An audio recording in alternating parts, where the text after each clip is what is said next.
My name is Norman Wirzba, and it's a pleasure to welcome you to this webinar series entitled Facing the Anthropocene.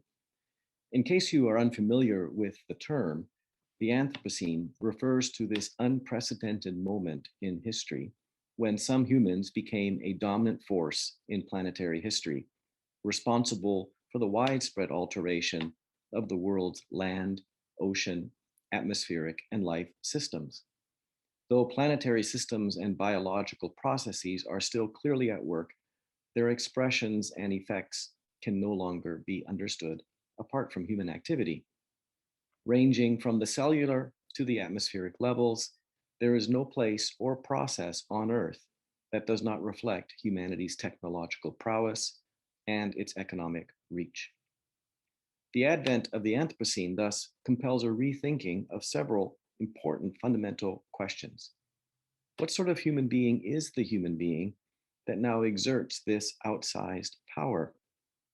To what end should this power be directed? And how can we determine when power becomes irresponsible? How should we think about and how should we study the past that has brought us to this moment? Is anything sacred? What should we think about the prospects for hope?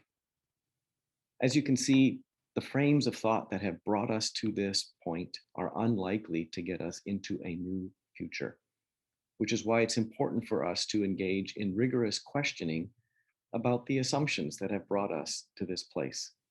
And we'll invite you to join in this conversation by submitting questions to the Q&A tab, which is at the bottom of your Zoom screen.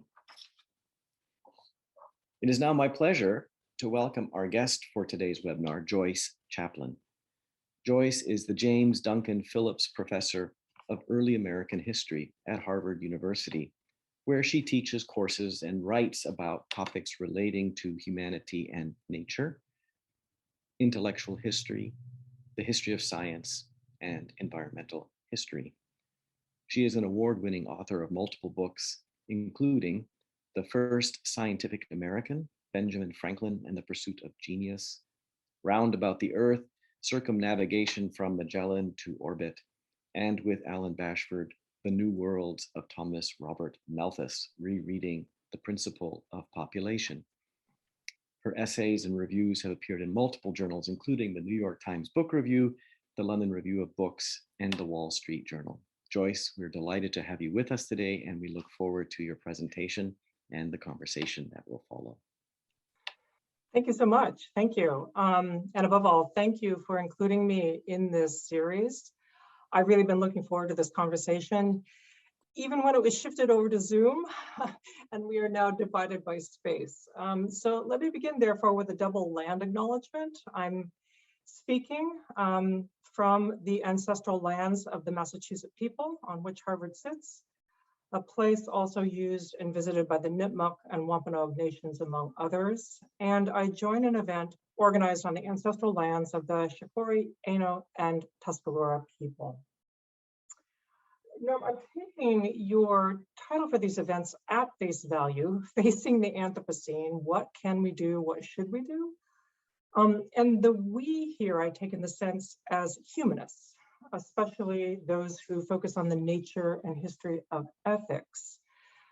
This is really important. I think that often when people are reminded about the climate crisis and the Anthropocene concept, they think of nature, meaning they think of a specific set of material and technical problems, perhaps best solved by science, technology, and public policy related to those things. Now, of course, this is appropriate and necessary, but the Anthropocene is not just a problem in nature, it's a problem in culture. It's crucial that as many people as possible begin to think of it that way, as something that implicates everyone, scientists, engineers, and politicians. Above all, it's a problem in ethics, the science of happiness, as I explain ethics is to my students. If the Anthropocene is a fundamental shift in the way humans can experience a good life, can be good people, this is not just a matter of science, technology, and policy. And given that I'm a historian, I think that This facing down of our present day anthropogenic condition immediately prompts the question, what can history, the past, tell us about how we face the future in what is going to be a distinctively new era? I think the past is always present. Not all of it, and sometimes, quite frankly, only the wrong parts of it. But even that pattern of selectivity is important, and it's the first of two problems I want to address. This is the problem of lurking suspicions about the past that I think impede our clear thinking about how we might want to live in the Anthropocene. In this instance, the suspicion, the unhelpful suspicion, is a lurking assumption, a lingering assumption. The pre-fossil fuel past must necessarily be what the post-fossil fuel future is going to look like, meaning by implication, a time of suffering, exploitation, and barbarity. Now, the past indeed had plenty of that. I study early America, and I definitely would not have wanted to live there.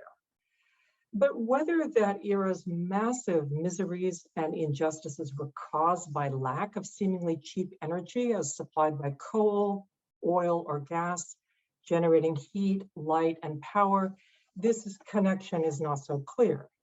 Nevertheless, the popular image is that the lights go out and the zombies arrive, actual or figurative zombies enacting and symbolizing loss of civilization. This scenario is now sadly a pop culture staple. There are even some seemingly more plausible and sometimes scholarly versions of this scenario. I'll put in here the hypothesis stated in 1954 by A.R. Uvalode that it was the coal-burning steam engine that prompted a credible anti-slavery movement, and this in relation to the enslaved Black people who were mostly concentrated on the western side of the Atlantic. Not until there was an alternative way to perform labor, this theory goes, was anti-slavery conceivable and emancipation achievable. This suggested possibility that moral standards result from a society's dominant energy source has been further investigated, but the correlation is uncertain and it's a dubious connection for many reasons, just a couple of which I'll list here.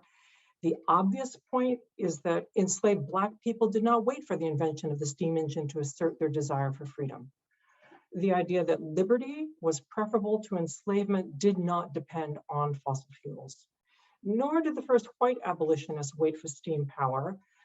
The initial Quaker statements against slavery date from the late 17th century before development of industrial steam engines.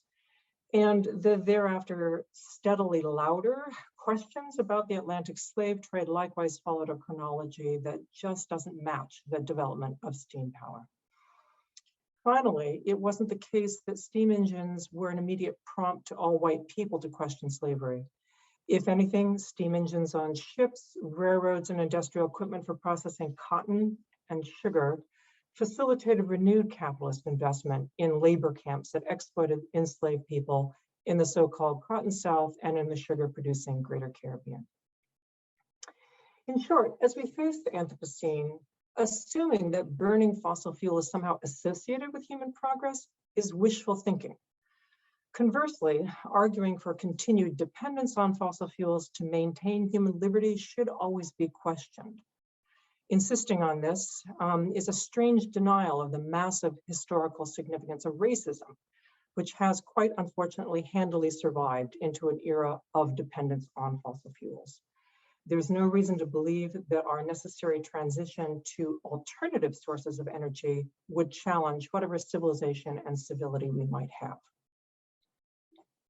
The second historical problem I want to briefly outline, again, draws from the early modern Atlantic, the period that I study. And this is the long and troubling history of white conservation of natural resources as connected to racism. This is one of the themes of my current book, which is a history of the Franklin stove, the iron fireplace insert that Benjamin Franklin developed around 1741. He did this to generate more heat with less fuel. He invented this device in response to a pattern of cold winters in the northern British colonies, also in response to the rapid growth of the settler colonial population. Franklin's reasoning was that if the winter stayed cold and the colonial population continued to grow, they'd run out of trees in Pennsylvania and possibly elsewhere that they could turn into fuel. So this is interesting and it's significant. It's long been thought that conservation within what would become the United States dates from the 19th century. Franklin's example, though, puts the chronology earlier. And it does so for a wider Atlantic world. During his lifetime, the pamphlet that Franklin wrote to describe his stove was translated and circulates within Europe in 5 different languages. So this project, Saving Trees in North America, it was famous. Except whose trees were they? Not 5 years before Franklin developed his stove, the Lenape Indians, Eastern Pennsylvania's original people, had been defrauded out of an area of land roughly the size of Rhode Island. This took place in the 1737 walking purchase. Franklin, like most white settlers, simply accepted the reality, if not the validity, of this transfer of territory, including its trees, all of its trees. He dedicated himself to the project of making all that wood go as far as possible, though not back to its original owners. Indeed, Pennsylvania's wood didn't run out, but that was because the settlers discovered coal in Pennsylvania that they could mine as a new energy source. We know that this would be pernicious in the long run, burning all that coal. I want to underscore that this energy resource was doubly pernicious, both in representing and expanding seizure of North American natural resources from their original owners and in generating greenhouse gases in their exploitation. The Lenape, as original conservators of Pennsylvania's forests, had been doing a much better job of generating hemispheric and planetary benefits. Today, in the Anthropocene, it's obvious that indigenous stewardship of land and waterways is crucial to the health of the planet. Throughout the Americas and around the Pacific world, Native people can restore and are restoring species, habitats, and natural functions that have benefits that radiate well beyond their own communities. Acknowledging their sovereignty is going to be increasingly necessary. Knowing the history of how they were denied conservatorship is, in essence, a roadmap, one that extends negatively back in time, but positively into the future with restoration of what was lost to these people and with an overall gain for everyone. In the end, and this is my final point, I think there's a great deal of worry that the Anthropocene will exacerbate the inequalities and injustices from the long history of European imperialism. Also a worry that adjustments to the Anthropocene will follow the exclusionary logic of white settler colonial conservation, which stretches back at least to the middle of the 18th century. Perhaps another suspicion is that setting the environment right will distract people from critical projects of setting relations among human beings right. But as a scholar of early America, therefore of imperialism, of settler colonialism, I want to say that I see a 2 birds, 1 stone scenario, if you'll pardon a metaphor that's not very friendly to the natural world. If some of the worst foundations of the Anthropocene were built in the early modern period with extraction of resources from non-European people, including the labor of the people themselves, and exploitation of those resources in an unsustainable way on top of that, then we must face the Anthropocene by undoing 2 connected kinds of damage to the non-human parts of nature and to other human beings. Thank you. All right, thank you so much, Joyce. There's a great deal that you have presented for us that we can talk about. So I want to first of all remind our webinar participants that you can submit questions to the Q&A in the bottom of your Zoom screen. So first, Joyce, I want to ask you, the Anthropocene is obviously a periodizing and historical term, right? It reflects an epoch that has now seemingly arrived. Do you find that you have historian colleagues who are embracing this as a term that they themselves now want to organize their work? If we've been thinking that so much of human history has been written about and also written within the context of a Holocene world, do historians that you know, do they say, oh, we're in a fundamentally new time? Does that reflect in the kinds of work you're seeing your colleagues do, or is the Anthropocene still a term that's pretty much on the fringe of your discipline? Depends on which colleagues I would be talking to and thinking of. I do think that the term probably is most immediately of interest to people who work on environmental and climate history. Occasionally, scholars who work on kind of the history of economic life, which is to say that there's still a lot of practicing historians who don't necessarily use it to define their research and to analyze the past. So I think there still is a division in that way, that it is not a term that necessarily has affected all of the historical profession. We'll see what happens. I really wonder about the impact of the pandemic in terms of reminding my colleagues that we live in a world that includes viruses and bats, Right. In which burning fossil fuel for airline travel speeds the arrival of new maladies around the world. So that may be, unfortunately, a moment where people begin to think of the periodization of the past in terms of more than what humans have accomplished.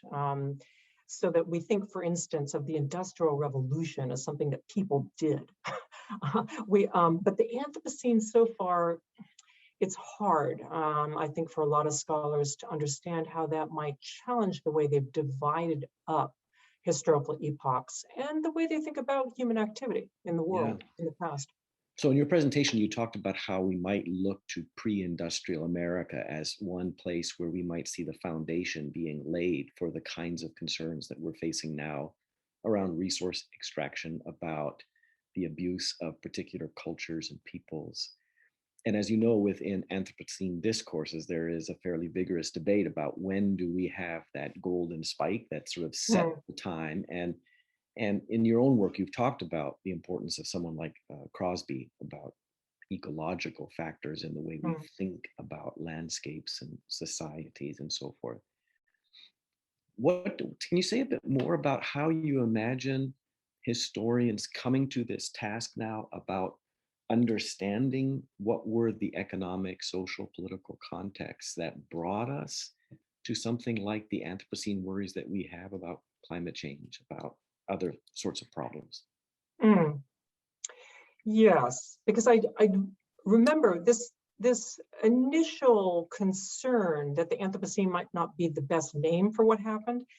That might be settling down a little, but I mean, there was vigorous debate. Not only did it happen, but also when might it have happened, and then what should we call it?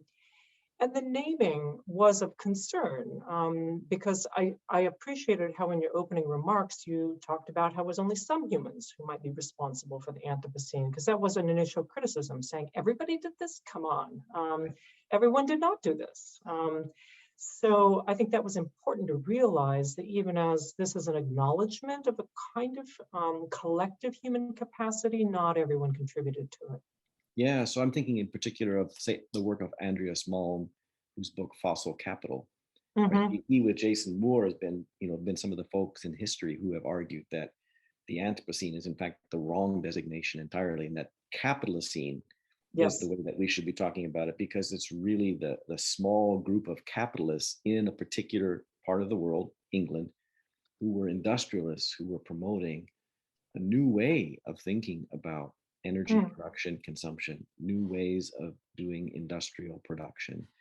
And that becomes, of course, the major shift that sort of precipitates what we now call Anthropocene realities. But as you also know, Sven Becker, he'll come along and say, oh, no, that's too late. We need to go even earlier to mercantile, or what he calls military capitalism, which is really about the conscription, violent conscription of land and people to put in force the kind of economic factors that lead to where we are now. I mean, do you think these debates are something that historians should actively engage in, or do they become more of a distraction?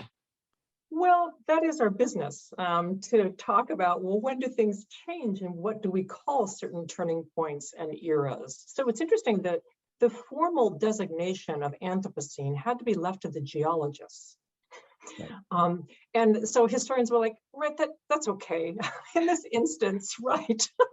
Yeah. They have the expertise to say, well, in the geological record, how is this era going to be periodized if somebody is going to be analyzing later? What evidence is there and what is going to seem dramatic? Meanwhile, the historians, I think, were more concerned with, well, who did it? I'm not sure the moment, or the moment when we would count it was too tied up with, well, which humans? So Capitalocene, very important as a way of saying, no, this is a modern phenomenon from particular kinds of behavior.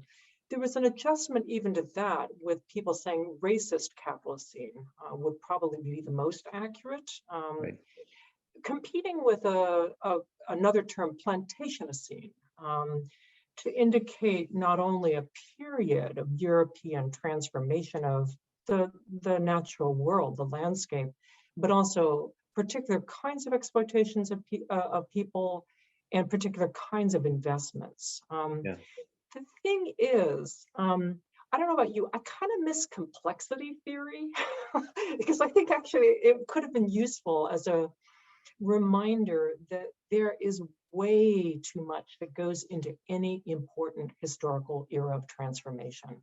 Yeah. I mean, the Industrial Revolution is a good reminder of that. When does that begin? Right. Who did it? What phenomena are we going to actually point to? With very useful corrections. The Industrial Revolution, an ex post facto term anyway, used to be, they were talking about cotton mills and burning of coal in especially Britain. Now, obviously, people who look at the Industrial Revolution are looking at a global landscape to try to figure out, okay, but what else was going on? And the periodization has been pushed back as well from the late 18th, early 19th century to consider what economic historians call the Industrious Revolution, a kind of self-inflicted speed up of busyness that had a lot to do with consumer preference and participation in markets that were preconditions for what is going to be coming later. So I think if you think about that, okay, so big historical events tend to get names agreed on kind of late in the day. And eventually no one is satisfied with the original periodization and designation of who was involved. I think that's very necessary for our reconsideration of how we think of the Anthropocene. It's complicated, right? And it's going to have to be complicated because no very important historical shift is not complicated. Yeah, that's really helpful. And it's making me wonder, do you advocate or think that in a way historians need to be a bit more philosophical about their own enterprise? So that I'm thinking, Jim Scott, who's a political scientist at Yale, has argued that you could describe the logics that are at play in Plantationocene, Capitalocene, Anthropocene much, much earlier, right? Thousands of years ago, when we imagine or remember that human beings were a landscape altering species from the very start, mostly through the deployment of fire, right? To shape not just the landscape, but also what kind of species. And so we have so many now plant and animal species that have co-adapted with fire regimes. Mm-hmm. And that would suggest that maybe one of the things that historians can be doing for us, which is so important at this time, is not just to be able to name who did it, when did it happen, but what were the logics at play that made it such that this species or certain segments of a species were doing such alteration and in many instances damage to the habitats that they live upon, right? Do you think that is a fair way to talk about what work needs to be done historically? Oh, yes, exactly. I mean, I think realizing that humans have been doing this for a long time is absolutely necessary. But there remains the question of, so when was it really damaging? I mean, we are going to have to draw a line somewhere to say that it's a question of sustainability. And there have been crises for human beings earlier, and we can learn a lot from that. But I think saying, yes, we were always terrible for the earth, not very useful or productive, because again, it evens out the kinds of consequential blame in a way that isn't fair to some people. Right. And so I don't think that ancient people who would have burned land for certain things should be lumped in with industrial magnates in the 19th century. That's the Right. difficulty of pointing out that, yes, we've always had this propensity, but at some stage we have to think of it as qualitatively different. Okay. So with that language of qualitative, does that mean that historians now need to move into this domain where they don't simply describe the past, but they also make something like a moral judgment about the past? Is that tricky terrain to be moving into as a historian, or how do you and your colleagues think about that question? I think we've always done that. People are always trying to figure out who did the American Revolution benefit, if anyone. So there's always a way in which, right, we are here to get the story straight, to explain who did what, when, why. But we also talk about consequences. After we do that careful work of trying to establish a narrative about the past, there's analysis. Mhm. So I think that's something that we've done. It's not a new skill. The problem is that the Anthropocene concept has basically said, well, you're all responsible for this. And that's where being a historian, even as you're a participant, or being told you're a participant, is tricky. Mm. And that's where I think that I do think my colleagues, historians who work or had already worked on the environment, economic history, climate history, were more willing to think about that and to talk about that and think about themselves.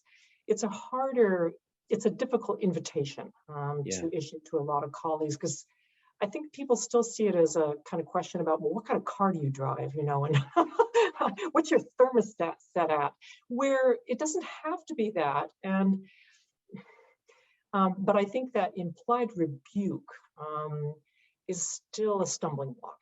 Yeah, that's helpful. So you've written some about how environmental history has sort of waxed and waned, even in Mm, the American context, right? So Bill Cronin's book on the land, which was such a watershed book, right? It had significant impact. But as you say, historians have at varying times thought about environment as simply stage or backdrop for the really important human stuff. And every once in a while, you'll get some historians who'll do some major work in which climate comes in, or where we talk about landscapes, geological formations, right? Water availability, these kinds of things are major factors in the formation of cultures and societies. So, can you talk a little bit about why you think that is, that some historians are still inclined to see their work as about the human dramas, and all the other mm. stuff is just basically background? Yeah, well, I do think that this is part of a modernization narrative, that nature is now supposed to be under our control and therefore invisible until needed. That until you want to go hiking or go out in your garden, it is supposed to be backdrop. It is supposed to be controllable. You're not supposed to have to think about it unless you want to. And again, given the pandemic, it may be that people will start to rethink that position. Are Did we ever exit a moment when we seemed dependent on the natural world and who knew what it was going to throw at you? Or have we just been living in longer periods where it seemed like we didn't? Yeah. So we'll see. But the thing is, this has been a sharp shock, and there could be reason for people to not want to think about that, at least for a while. This is actually a big debate now among people who are addressing the climate crisis. Is this going to be a moment where people wake up, or is it going to be a moment of, please, let's not have to think about that ever again, which would be unhelpful? Yeah. I mean, do you think that something like the new materialism, thinking here about folks like Jane Bennett, who've talking Mm.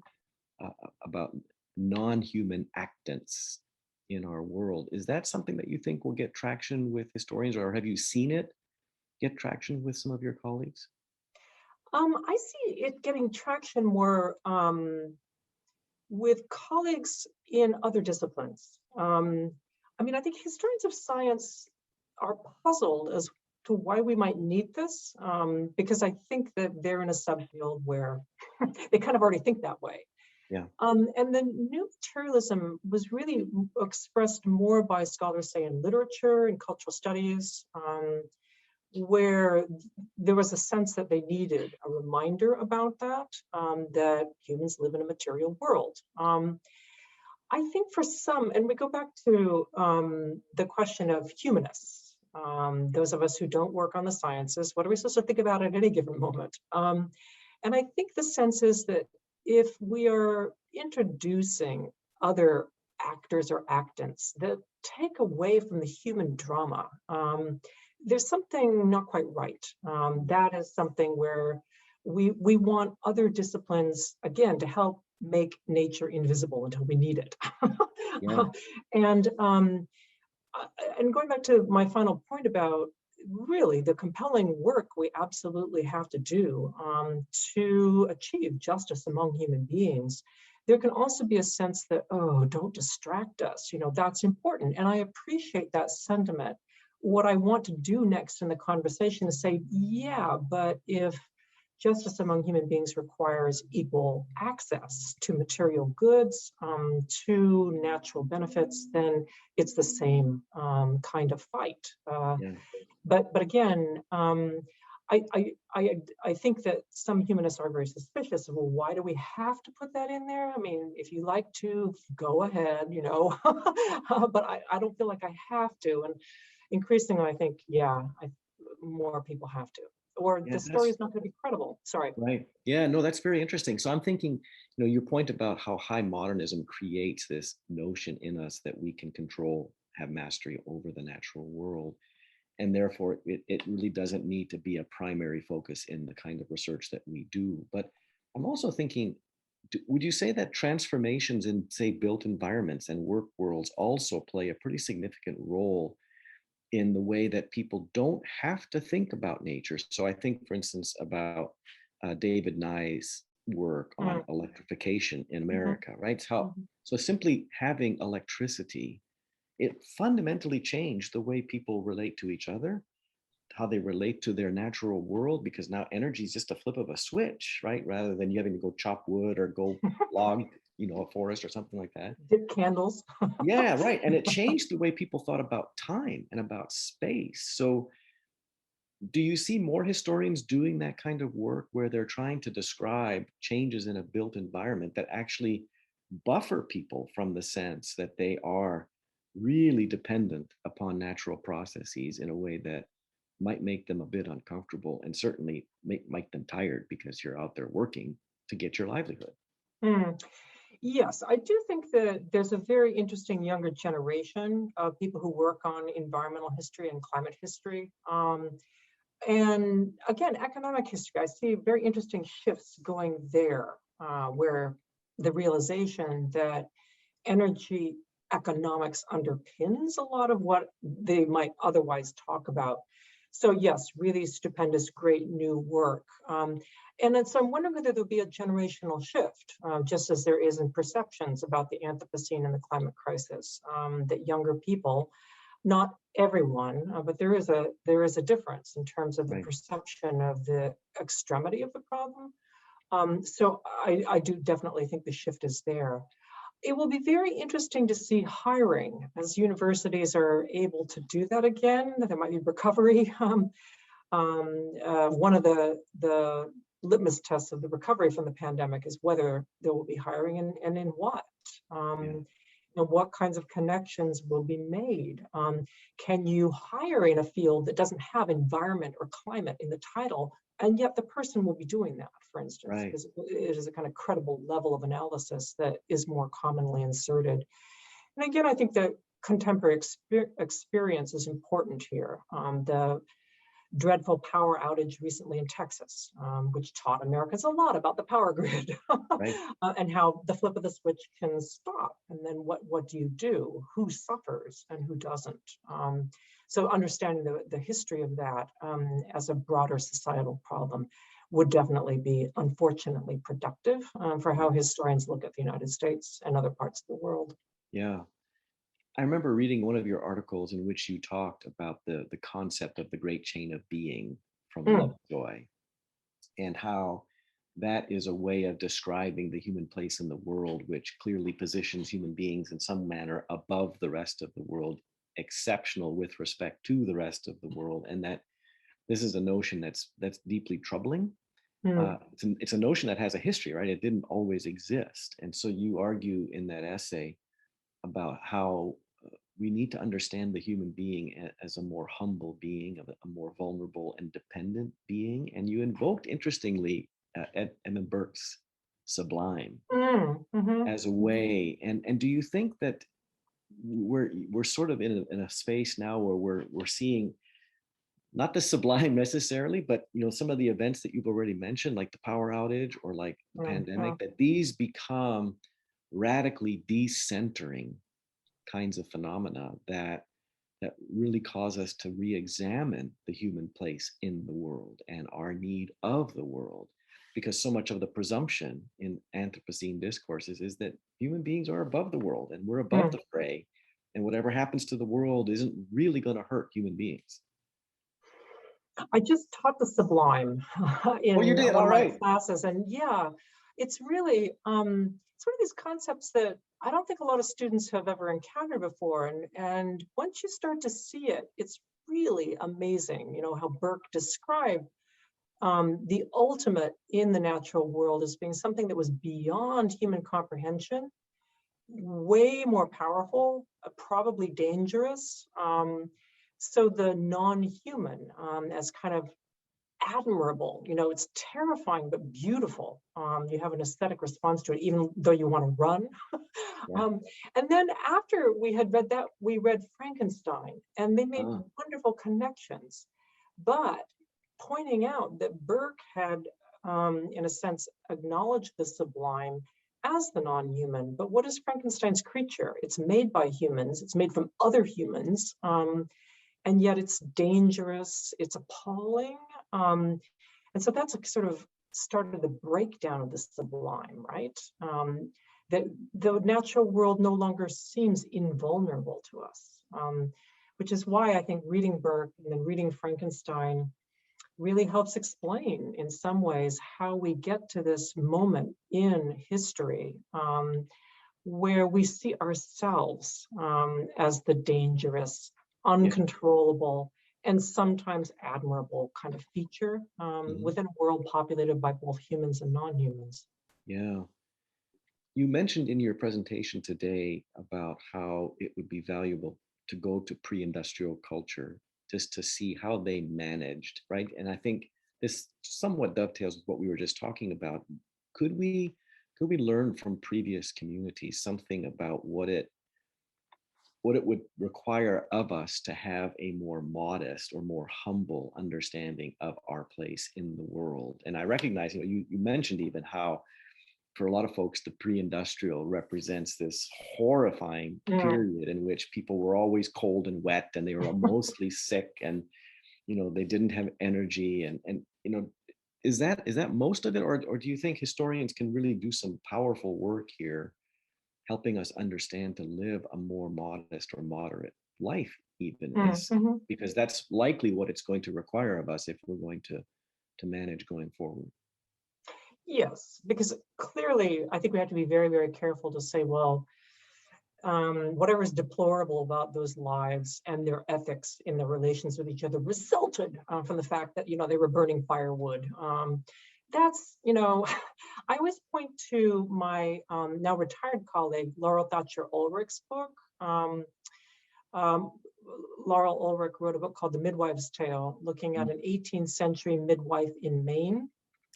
So pretty rural, pretty simple, delivering babies out there. And yet she had mortality rates that were as low as early 20th century hospitals. And so it's sort of evidence like that that raises questions about, well, did they have to be miserable and dying all the time? No. So why don't we look more closely at the places where that was happening and find out what really was wrong and not blame it on the energy regime? Right. In terms of though looking, again, good models for non-Western and therefore non-modern ways of living in the natural world, well, that experiment is ongoing. It was in New Zealand that with Maori advocacy, a river was designated as having the same rights as a human being, acknowledging the way in which Indigenous people think that, you and I are but two kinds of things within a world that has other living beings that might be as important as us, and not meaning all the other humans. Yeah. So that's and that's why I stressed at the end of the remarks that I gave, the significance of returning land conservatorship to people who think that way and have maintained that way of thought over hundreds of years of displacement and exploitation, because we will need that knowledge. Yeah. So I know I work in agricultural communities. I'm interested in the histories of agriculture. And when I talk about them, a charge that is quickly brought against me is this is an exercise in nostalgia. Ah, You want to turn back the clock when we could just farm with horses and mules and then just ignore that there was slavery and all other sorts of injustices to women and xenophobia and so forth. And I guess I'm wondering, how do you help us, look to the past in ways of retrieving what's valuable, but not succumb to mm, nostalgia? Or is nostalgia always a bad thing? If you think about mm. how the early origins of that term refer to a kind of medical condition in which people felt sick because they were away from their homes, right? So there's a kind of attachment to place and a community, which was really empowering, recognizing that there could be a lot of problems with small village communities. But Yeah. can you speak a little bit about this thing called nostalgia and how we might talk about it better? Yes. I mean, the thing is, we actually don't know what a post-fossil fuel world will look like. So one of our guidelines to that is the pre-fossil fuel past. But I don't think the fantasy here is recreating it down to its hand-whittled buttons and reinstating. And here's the thing, I do think that there's a real concern. Who hankers for that kind of past? And what do they think they're reinstating? If it's a kind of social order where women are in certain kinds of places, let alone the kinds of exploitation, in the sense that, well, somebody's going to have to do the really terrible hard work and we're going to make up reasons why. Obviously, that is not what needs to be reinstated. So the question is, again, what is dependent on what? It is complicated. There are a lot of features that go into constructing a society. Can we extract certain features from the past without importing all the terrible parts of it? I mean, I think the nostalgia may be valid sometimes. If you look back at where people lived, how fresh the air was, how clean the water, the lack of chemicals in nearly everything, why not be nostalgic about that, as long as you're not saying, yeah, and there are these other social problems that we're just going to overlook from that era as well. Right, right. So let's turn to some questions from our participants. Here's from one. One of the clear needs in response to the Anthropocene is a wholesale shift of our energy production to renewables and clean energy. And yet, when not paired with deeper reconsideration of our relationship to the extraction and production of energy, many exploitative practices will continue. Given the energy shifts of history that have failed to address the underlying ethical issues, how can we rethink the deeper logics of energy production and consumption while shifting to renewables? That's a big question, I know.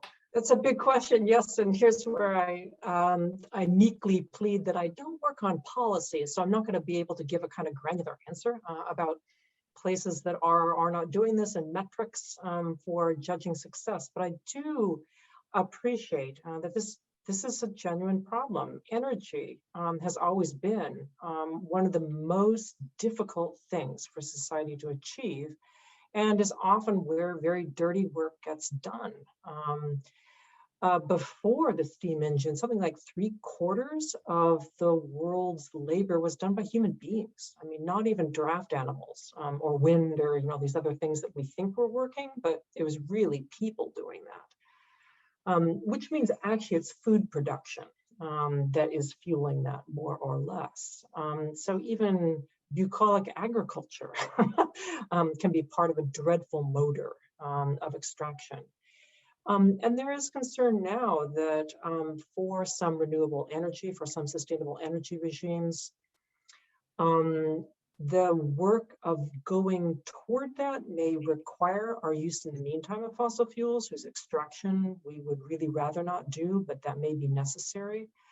I think one big thing that would be helpful would be to have greater public awareness of the costs of doing that, so that citizens and taxpayers kind of know when is there going to be messiness, and then where can we start to track actual progress without being naive, because I think the naivete can kind of go into bad decision making. Yeah, So I appreciate the question, even as I don't work on the policies that are currently making this possible. Well, I was just thinking too about when you look at the Industrial Revolution and the switch from, say, water-powered, production to coal-powered production, that this did not happen seamlessly or easily, right? That there was violence, there was, force, military force even applied to make sure that there could be this transition, because a lot of folks thought that not only was water better distributed and more democratic, it was also much safer. And when you think about how power had to come together to organize a new power system, maybe that would be instructive for us as we think about shifting into a new power regime. Another question here. Could you speak more on your study of Malthus's essay on principal population? Past and some current environmentalists have popularized the idea that there are too many people, that the planet has a carrying capacity for humans, pointing to Ehrlich's population bomb, for instance. Even though climate justice activists are pushing back against this idea, it is still a commonly held belief that human population should decrease. How do you think about this idea? First, let me say that not everything Paul Ehrlich said should be blamed on Thomas Robert Malthus. I mean, I think there's a very significant problem here, that the popularization of Malthusianism really, really, really was damaging. Let me talk about, truly, Malthus did say that increasing population was a hazard in terms of the possibility that they would run out of natural resources, primarily food. Though interestingly, he also talked about overpopulation and epidemic disease. So he did indeed initiate a conversation, building on the work of earlier people to kind of sound an alarm. I want to point out two other things he said that no one really ever cites. He said that the rich were really to blame for a lot of this. So in terms of overconsumption by people at the top of society, he absolutely thought they were responsible. This was a real problem that, in a sense, he just thought that they would never face up to. And he thought that the burden, therefore, would always fall upon the poor. But he did very clearly state what now modern demographers and economists also state, is that the worst overconsumption in the world and the biggest impact is done by populations in developed countries who happen to have small families, but they more than make up for it in terms of everything that they consume. So that was a Malthusian idea that, in a sense, we're recovering to talk about. Well, again, if we're looking at the Anthropocene, who generated that? Not everyone. The other very interesting thing Malthus said was that as long as women and their status are determined by family and the number of children they have, we have a problem. So what we have to do is recognize female status in a different way. Again, this is exactly what demographers now talk about, is that identifying women's life prospects beyond perhaps raising children and having a family that always brings the birth rate down. And it is something in which women can choose how many children they're having. They're not forced in any possible way. So again, among the great ideas of the late 18th, early 19th century, Malthus said, probably women's status has a lot to do with the size of the population. So yes, I mean, I don't know if that was what the questioner wanted to get at, but I'll just say that as we talk about population as a factor, I think we need to be as careful as Malthus was in some of his writings, at least, to say, well, whose population? And if it is a problem, how do we identify it as a problem, and what are the solutions that don't trample on people's rights? Yeah, very helpful. This is a question that relates to technology and how do we think about technological fixes. So for instance, if earlier we were talking about the danger of nostalgia, there's also the danger of progress with a capital P. That as we go through time, we're constantly moving to a better and better place. And the vehicle for the improvement, for the development, we often associate with technology. Mhm. How should we think about technology? And especially, is there something maybe from the past that we can draw on to suggest that some forms of technological innovation or the proposed solutions that technological invention is supposed to bring about doesn't contribute to progress? And can we even think about a term like progress, or are we just trying to make do as societies? And that's the best we should be asking Mhm. for. Mhm. So I cut my teeth on this problem long, long ago in my dissertation in looking at the invention of the cotton gin, which had often been defined as, well, that was it. That's why the cultivation of cotton and intensified investment in slave labor, that's why. And histories of technology, this is what they never believe, that the device makes people do things. Again, which people? Who are we talking about here? And I really am taking a very similar perspective with the Franklin stove, which I see as a kind of warning about how we think of electric cars and other devices that are supposed to just wipe away that problem, just like that. You just buy that one device and you're done. It's never that simple. And again, I think assuming that technology has magical lifting power for certain problems is deeply problematic. Going back to the Industrial Revolution, again, there's similar work or popular assumptions about the steam engine, that once that existed, no other way of life was possible, and everyone just fell into line and used it accordingly. And I think we have to look at all the complicated reasons why people started burning coal for domestic use, for instance. That was a very necessary precondition before coal would become a kind of industrial fuel supply. So that saying that machine later enabled everything really lets people off the hook and identifies adopters as sort of meek sheep without really understanding the broader array of societal forces that would invite use of such devices. Yeah, that's helpful. And to hear you speak this way is again a reminder about how complexity is something that we need to reimagine in the way we think about our problems, but also about how history can do so much good for us in helping us see that the kinds of things we think are going to be solutions are much, much more complicated, because from a historian's point of view, you can do a better job understanding what fell into the production of this technological device, but also what flowed from it, and how we might then be paying attention to what are often unintended or unforeseeable kinds of outcomes. And that again is a description about the human as someone who needs to be a bit more humble about the way they think about their place in the world. Here's another question. What work, in your view, does the historiographic concept of the Anthropocene do in critiquing civilizational poiesis of humanism, long registered by writers like Hesiod, Vico, and Nietzsche?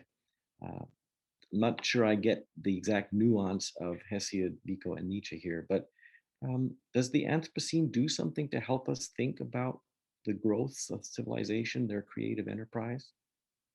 The growth of civilization. Yeah, they're coming to be. Hmm. I have never thought about it that way, so I'm thinking now. Mhm. And I hope not at too great length, because I'd like to keep thinking of that. I'm grateful to the questioner, in some ways pushing me into, here's the thing, the Anthropocene may describe the period I study, but I really think of it as a concept that is late modern, right? And has a lot of assumptions about progress and modernity packed into it that do not describe the era that I study. Yeah.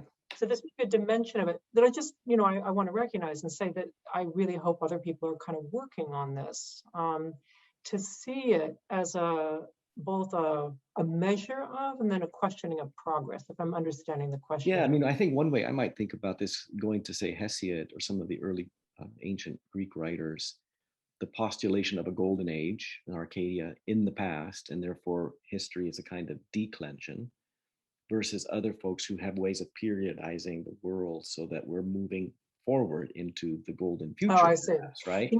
I may not have heard correctly. Well, I'm just surmising here also. Oh, the person was asking about Hesiod, who I Yeah. just read, so I don't know why I misheard what they were asking. Right, and this, in a sense, picks up on your point about nostalgia, about what era is what is the golden age? Did it occur? Why should we want one? I mean, that was immediately a question about a lot of these periodizations of a mythic past, about I mean, we should probably also question our ideas about a utopian future. What are our credible measures for happiness and for ethics? And are we asking too much? When are we asking too little? Yeah, I mean, one of the great philosophers of history, Hegel, would talk about we march along the path of greater freedom, and that becomes the standard by which we judge the excellence or lack of excellence in a civilization. Do you think that historians have either explicitly or implicitly some other kind of measure besides this Hegelian one by which we make judgments about the cultures that we study, to say they were doing a lot really well here? These folks here, they're doing it pretty badly. Yes, right. I actually think, I mean, that kind of grand historical narrative is not quite in style among academic historians quite so much anymore. And so I think people are reluctant to make that kind of statement. Yeah. What's interesting about the Anthropocene concept, though, and the concerns is the question of scale of history. Because again, I think that historians now are more comfortable with shorter periods of time, with exceptions, obviously. Meanwhile, the geologists, of course, they're comfortable with millennia. And so in terms of defining what happens over 1,000 years, I think that would really change the conversation if historians had to say, okay, so 1,000 years ago and 1,000 years in the future. That would really test the way in which we think we can identify what matters. And in some sense, I don't just only miss complexity theory, I kind of miss Bradell, who was comfortable doing that. I mean, almost no one else, but he raised the possibility that you had to think on that scale in order to understand even the shorter parts of it. So another opportunity that the Anthropocene offers us. All right. Well, thank you so much, Joyce. Our time has come to a close, and I want to thank you so much for your participation, for this stimulating conversation, and then also thank you to our participants who joined us today. And just to let you know that next week during this same time, we will have Jed Purdy as our guest. So I wish you well. And again, thank you so much, Joyce. Really enjoyed this. Thank you. This is really wonderful. What a great day with this embedded in it. Thank you so much. All right. Very good. Take care.